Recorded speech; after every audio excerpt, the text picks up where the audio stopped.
وہ رات آنے والی تھی جس نے پوری انسانیت کی تاریخ بدل دینی تھی۔ مکہ کی وادی میں ایک ایسا بچہ دنیا میں تشریف لانے والا تھا جو آگے چل کر اللہ کا آخری نبی اور پوری انسانیت کے لیے رحمت بننے والا تھا۔ آخر وہ مبارک دن کون سا تھا؟ آپ صلی اللہ علیہ وسلم کا نسب کیا تھا اور ولادت رسول صلی اللہ علیہ وسلم کے وقت عرب کے حالات کیسے تھے؟ آئیے سیرت مصطفیٰ صلی اللہ علیہ وبارک وسلم کے اس عظیم باب کا سفر شروع کرتے ہیں۔ السلام علیکم ورحمۃ اللہ وبرکاتہ۔ رسول صلی اللہ علیہ وسلم کی ولادت سے پہلے عرب کا معاشرہ کئی طرح کی خرابیوں میں مبتلا تھا۔ اللہ تعالیٰ نے حضرت ابراہیم علیہ السلام کے ذریعے مکہ مکرمہ میں توحید کا مرکز قائم فرمایا تھا، لیکن وقت گزرنے کے ساتھ لوگوں میں شرک پھیل گیا۔ خانہ کعبہ کے ارد گرد بے شمار بت رکھے گئے تھے۔ لوگ مختلف بتوں سے مدد مانگتے، ان کے نام پر نظر و نیاز دیتے اور انہیں اللہ تعالیٰ تک پہنچنے کا ذریعہ سمجھتے۔ لیکن صرف مذہبی خرابی ہی نہیں تھی، معاشرتی زندگی میں بھی بہت سی برائیاں موجود تھیں۔ قبائلی تعصب شدید تھا۔ معمولی بات پر قبائل کے درمیان جنگ شروع ہو جاتی اور بعض جنگیں کئی سال تک جاری رہتی تھیں۔ شراب نوشی، جوا، سود اور دیگر اخلاقی برائیاں عام تھیں۔ کمزوروں کے حقوق پامال کیے جاتے تھے۔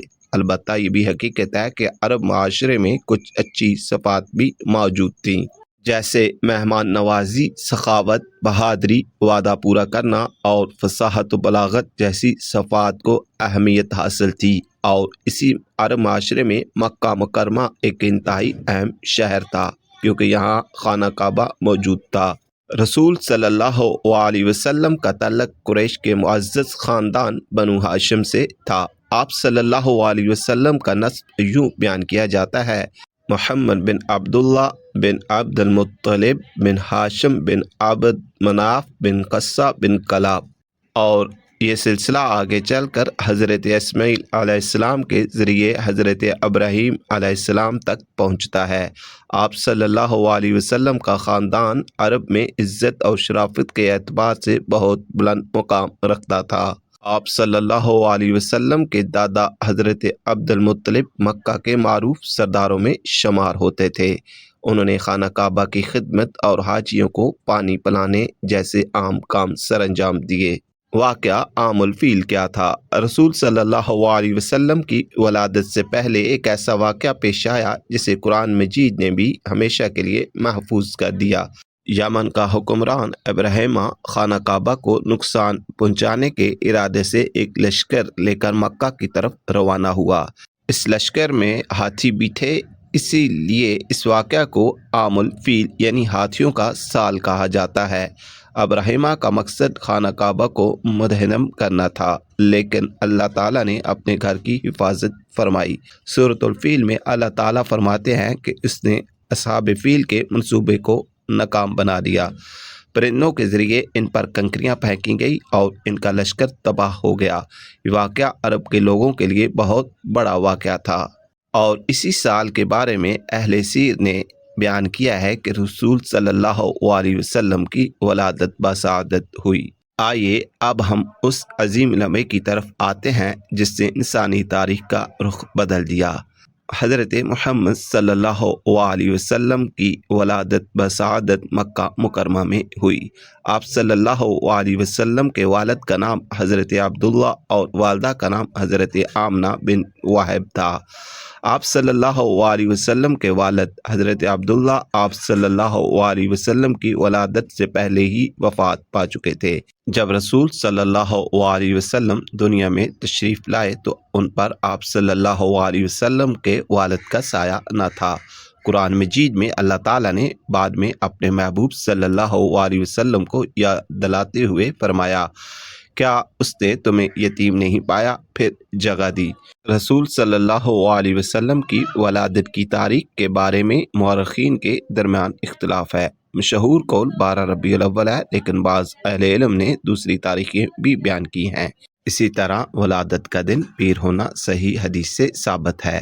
صحیح مسلم میں نبی کریم صلی اللہ علیہ وسلم سے پیر کے روزے کے بارے میں پوچھا گیا تو آپ صلی اللہ علیہ وسلم نے فرمایا کہ یہ وہ دن ہے جس میں میری ولادت ہوئی اور اسی دن مجھ پر وہی نازل ہوئی۔ لہٰذا تاریخ کے اختلاف کو بیان کرتے ہوئے یہ کہنا زیادہ درست ہے کہ رسول صلی اللہ علیہ وسلم کی ولادت عام الفیل میں مکہ مکرمہ میں پیر کے دن ہوئی۔ البتہ مہینے کے متعین تاریخ کے بارے میں اہل سیر کے درمیان اختلاف ہے۔ رسول اکرم صلی اللہ علیہ وسلم کی والدہ حضرت آمنہ بنت وہب تھیں۔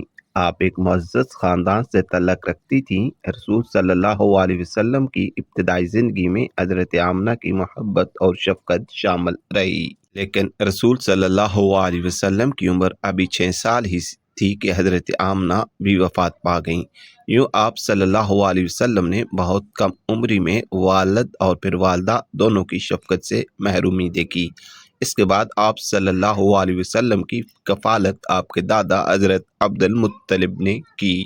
حضرت عبد المطلب اپنے پوتے محمد صلی اللہ علیہ وسلم سے بہت محبت کرتے تھے۔ وہ آپ صلی اللہ علیہ وسلم کا خاص خیال رکھتے تھے، لیکن یہ سہارا بھی زیادہ عرصے تک قائم نہ رہ سکا۔ رسول اللہ صلی اللہ علیہ وسلم ابھی تقریباً 8 سال کے تھے کہ حضرت عبد المطلب کا بھی انتقال ہو گیا۔ اس کے بعد آپ صلی اللہ علیہ وسلم کی کفالت آپ کے چچا ابو طالب نے سنبھالی۔ ابو طالب نے آپ صلی اللہ علیہ وسلم کی بھرپور حفاظت اور سرپرستی کی۔ رسول صلی اللہ علیہ وسلم کی پوری زندگی نبوت سے پہلے بھی پاکیزگی اور اعلیٰ کردار کا نمونہ تھی۔ آپ صلی اللہ علیہ وسلم نے کبھی بتوں کی عبادت نہیں کی۔ آپ صلی اللہ علیہ وسلم نے کبھی جھوٹ کو اپنا طریقہ نہیں بنایا۔ آپ صلی اللہ علیہ وسلم نے لوگوں کے درمیان اپنی سچائی اور امانت کی وجہ سے معروف ہوئے۔ بعد میں مکہ کے لوگ آپ صلی اللہ علیہ وسلم کو صادق اور الامین کے نام سے یاد کرنے لگے۔ سوچئے، وہی معاشرہ جس میں ہر طرف قبائلی تعصب اور اخلاقی خرابیاں موجود تھیں، اسی معاشرے نے محمد صلی اللہ علیہ وسلم کو امین اور صادق کا لقب دیا۔ یہ آپ صلی اللہ علیہ وسلم کے کردار کی عظمت تھی۔ جب رسول صلی اللہ علیہ وسلم جوان ہوئے تو آپ صلی اللہ علیہ وسلم نے تجارت بھی کی۔ آپ صلی اللہ علیہ وسلم کی دیانتداری اور سچائی کی شہرت بڑھتی گئی۔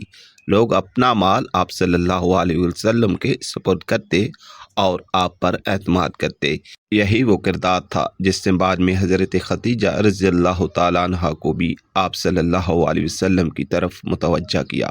حضرت خدیجہ رضی اللہ تعالیٰ عنہ مکہ کی ایک معزز اور مالدار خاتون تھیں۔ انہوں نے رسول صلی اللہ علیہ وسلم کو اپنے تجارتی مال کے ساتھ شام کی طرف بھیجا۔ آپ صلی اللہ علیہ وسلم نے تجارت میں امانت اور دیانت کا مظاہرہ کیا۔ بعد میں یہی تعلق نکاح میں بدل گیا۔